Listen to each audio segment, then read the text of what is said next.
where do you stand in terms of a supra-elite government pulling the strings, maybe calling it the puppet masters? Yeah,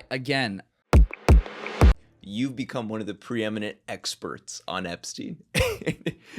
As you told me, you type in your name, Julian Dorey, Epstein comes up as the first thing that pops up. Yeah, like when you're looking through vidIQ and you type in Epstein and it starts listing off related keywords, it's like Epstein, Julian Dorey. I was like, I don't know how I feel about that. You know, that's like a little close to Jeffrey Epstein. But yeah, I mean, he was obviously a generational scumbag from the get-go of looking at this case. Somehow he finds a way to, in his death or not death at this point, finds a way to take the bar lower and lower with more that we find out. Yeah. And I still cannot wrap my head around the idea that it is somehow still getting worse and that someone like this existed at the level, scope, and power structure that he did. That still actually blows my mind. I know the world's a fucked up place. I know there's a lot of things we don't see. I know there's powerful people that are unelected who we don't know about, who really run some things. Like, I've always suspected those things, but I guess the reach of it is beyond even what I thought.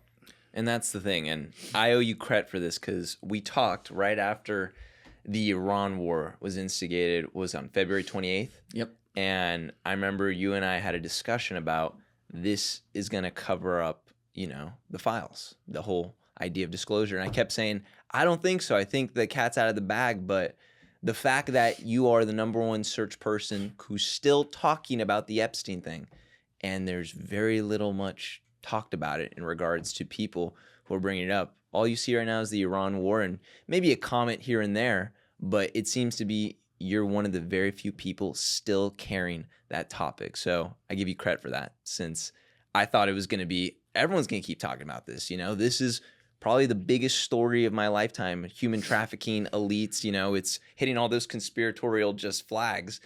And for whatever reason, whether it's intentional or not, this cover-up, which I think that's what it is at this point, has been very successful in that. Yes. And one of the things you've touched on that I wanted to get into, and I actually haven't heard you talk about it. When I edit clips, I'm editing the clips, but I haven't heard your breakdown, is you've brought up this topic of the supra-elite. And that's something that, Tucker Carlson, I guess, coined it or something. Yeah, he did a great job. Like, the way he put it is, I think, pretty spot on from what we're seeing. What do you think of that? Where do you stand in terms of a supra-elite government pulling the strings, maybe calling it the puppet masters? Yeah, I still can't see it, so I can't tell you exactly how it works, but I am as close to 100% confident that it exists. And what Tucker was saying is that the way it's been sold to us throughout our lives is that the president and the leader of the biggest countries in the world, they're like the top layer. And that's what it is. And yes, they have people that fund them. Yes, they have some business interests, but they're the most powerful people in the world. If you still think that, then you're someone who hasn't read through the Epstein files, in my opinion, because what Tucker laid out is that there's actually really 2 layers above that. 2? Yes. Oh, okay. Yeah. So really the guys like Trump are actually the 3rd layer. And then a dude like Bill Gates, it's kind of tough. You can make an argument technically that he's any of one of 3 layers. But most of the first layer are people that you never really heard about before, you weren't allowed to talk about, or all the above. And the way I like to break it down is Jeffrey Epstein is Mike Ehrmantraut.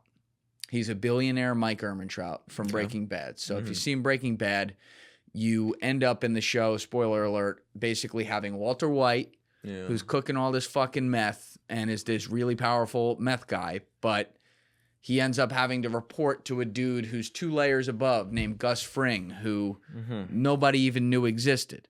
And the dude who does all Gus Fring's errands is Mike Ehrmantraut. Yeah. And so Walter White feels like so empowered and like he can do whatever he wants and yelling this and yelling that. And then Mike Ehrmantraut pulls up in his Lincoln Town car, listens to Walter White fucking vent for 5 minutes, and then needs to slap him like a bitch at the end if he needs to put him in his place. Because he's like, yo, I don't work for you. You work for me, and I work for the real guy. So you have that top class of like bankers and technocratic elites, and then that middle class where Jeffrey Epstein is, and there's nothing middle class about him. He's a fucking billionaire, and the other people in that class are definitely of the same kind of category.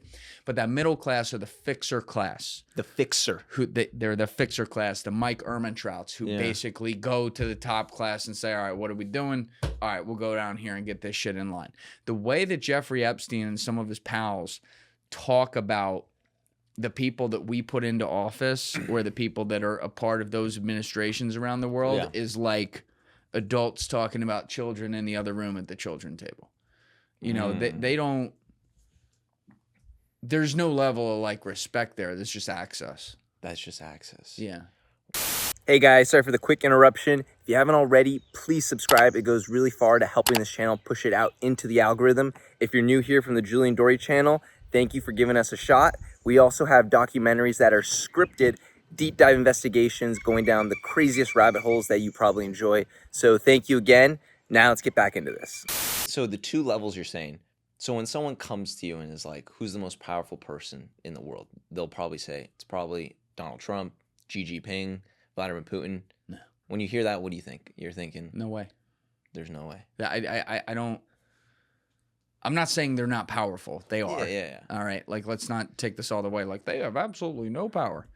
But no, I think there's a layer we can't see. And just look at the agenda at the Bilderberg Group.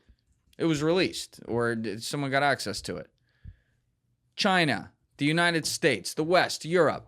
They're talking about the whole world. Yeah. They're talking about the whole world and how to run it. And it's like, these are the things that I used to look at, and I'll admit it, and be like, all right, you know. Sounds a little Alex Jonesy. Yeah, how much of that is real? And with due respect to guys like Alex Jones, on shit like that, he was more over the target. There's no doubt about it. Regardless of what you think of his politics, I don't care whether that's convenient for you or not, or other mistakes he's made, and he certainly has made other mistakes, no doubt about that. But like, I look at things on an issue-by-issue basis, and on an issue like that, he was ahead of the curve. No questions asked. Yeah.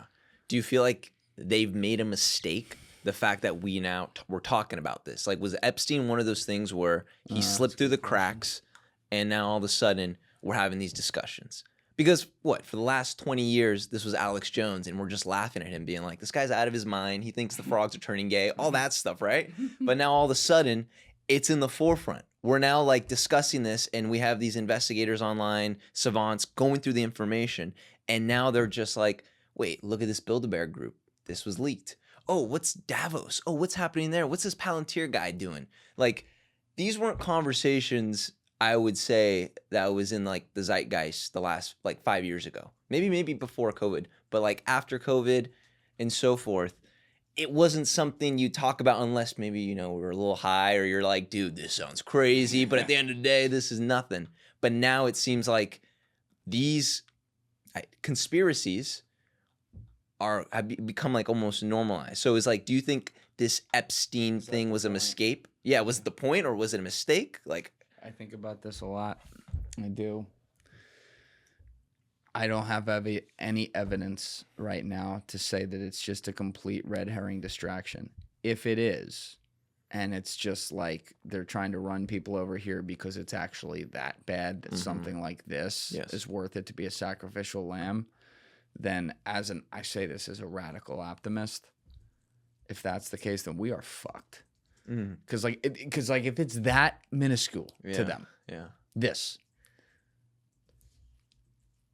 what is below that then? Yeah. I mean, there's just something that is so evil to me about harming kids in any way.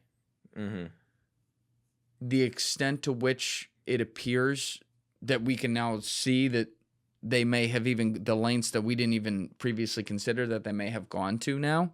Yeah. To do that, which it was already like death penalty from what we knew. Yeah. Now it's like, can we give him a death penalty, bring him back to life, and do it again 7 times? Like, it's that bad.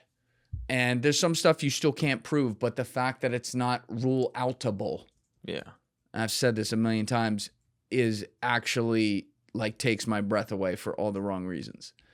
And so I don't know if it's something like way worse. I really don't. I kind of wonder if it's like, if it is, you know, is it the shiny object, like the other things are the shiny object to distract from Epstein? But then that plays against the argument you were making that I've also made as well, which is like they're doing all these other things to distract from Epstein to take it out of the story. So why would they do that if that's the whole point of it in the first place, that it's like we want this to be a big distraction that everyone's focused on?